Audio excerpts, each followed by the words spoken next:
রাধে রাধে, হরে কৃষ্ণা, জয় নিতাই। গোপু লাড্ডু লালা ভিডিও চ্যানেলে আপনাদের সকলকে স্বাগত জানিয়ে আজ একটা নতুন ভিডিও শুরু করছি। আজকের ভিডিওর মূল আলোচ্য বিষয় হচ্ছে আপনাদের বাড়িতে লাড্ডু গোপাল বা নাড়ু গোপালকে আপনারা ঠিক কোন দিকে রাখলে শুভ ফল পাবেন, সেটাই আজ আপনাদের সাথে আলোচনা করব। আমাদের সকলের বাড়িতেই প্রায় লাড্ডু গোপাল বা নাড়ু গোপাল আছে, তাই নাড়ু গোপালকে বাড়ির ঠিক কোন দিকে রাখলে শুভ ফল পাওয়া যায় সেটা জেনে নেওয়া দরকার। আগে জেনে নিই, শ্রীকৃষ্ণের শৈশবের রূপই হলো গোপাল। তবে হিন্দু ধর্মে বিশ্বাস করা হয় যে লাড্ডু গোপাল বা নাড়ু গোপালকে বেদিতে সাজিয়ে রেখে পুজো করলেই হয় না। লাড্ডু গোপাল বা নাড়ু গোপালের সেবার অনেক নিয়ম আছে।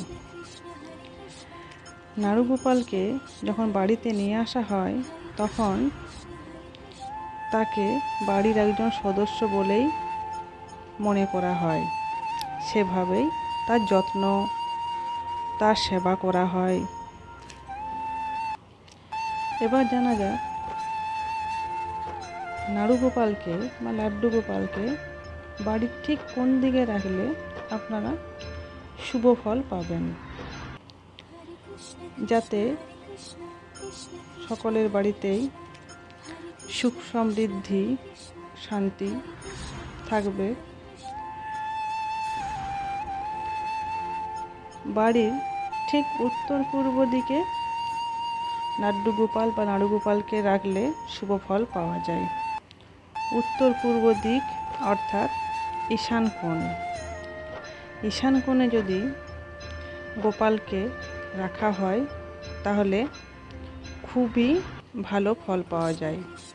বাড়িতে সুখ সমৃদ্ধি আসে, শান্তি আসে, বাড়ি আনন্দে ভরপুর ভরে যায়।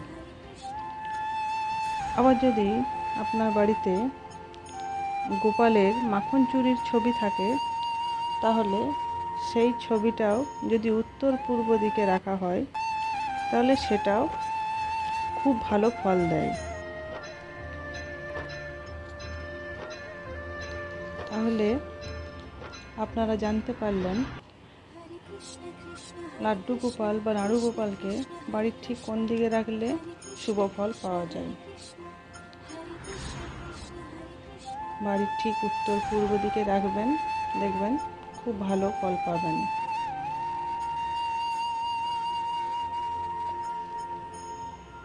আজকের ভিডিওটা এখানেই শেষ করছি। যদি ভালো লেগে থাকে তাহলে অবশ্যই লাইক করবেন, শেয়ার করবেন, কমেন্ট করবেন।